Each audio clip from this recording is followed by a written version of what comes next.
because of you. We're here because you were there. We've arrived from every corner of the planet to this nation to seek the fulfillment of the promise of America. We were promised a better life in our home countries, where we were told that privatizing water and electricity would make things run more efficiently. Instead, the quality remained almost the same, and the price was increased until it became an unaffordable luxury. Some corporations are more efficient than government, but their motivation is not the health or well-being of the people. It's only about profit.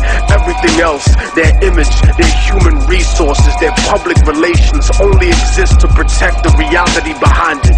Once upon a time, we were told that nationalization would prevent growth by limiting competition, that our countries were nothing without the companies that invested in us. And so they privatized everything. Everything in our country was owned by people that had no connection to our culture, by those who never had our interest at heart.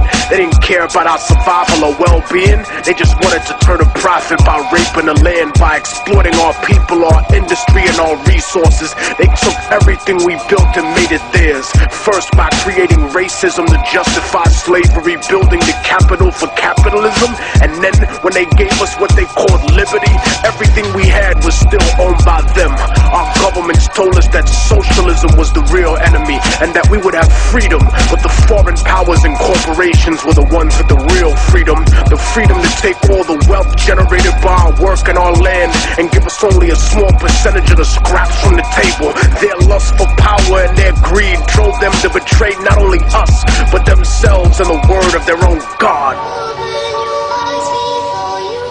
And while some used missionaries and donations to offset this abuse, other countries and companies were blatant with their crimes, using war, disease, and sanctions that killed millions. They supported corrupt governments that were almost like the old slave masters in their repression of the people, because their loyalty was to those who enabled them, installed them, and kept them in power. They became the bastard children of American industry, kleptocracies, governments of thievery. They protected the corporations and went to war against their own people to preserve those profits. The puppet rulers were given billions of US tax dollars to fund civil wars, right-wing death squads, execute political dissidents, sympathetic clergy, and even overthrow democratically elected governments. And so the age of revolution began again.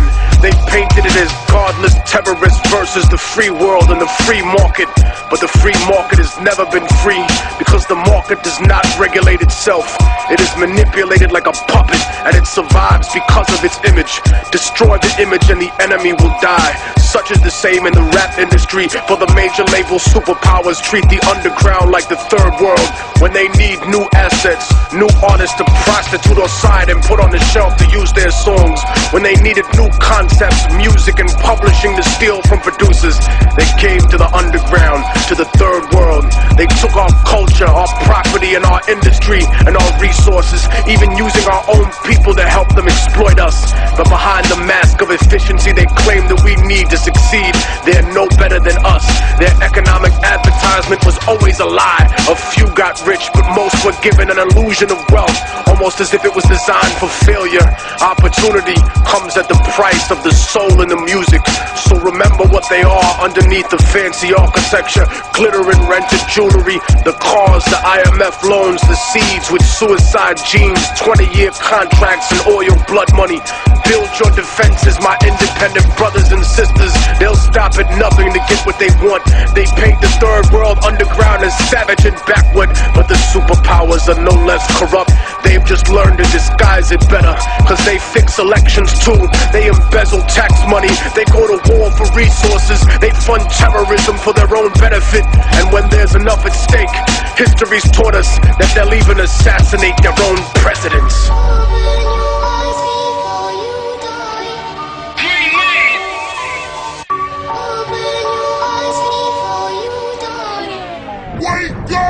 Just as the Columbia we think represents man's finest aspirations in the field of science and technology, so too does the struggle of the Afghan people represent man's highest aspirations for freedom.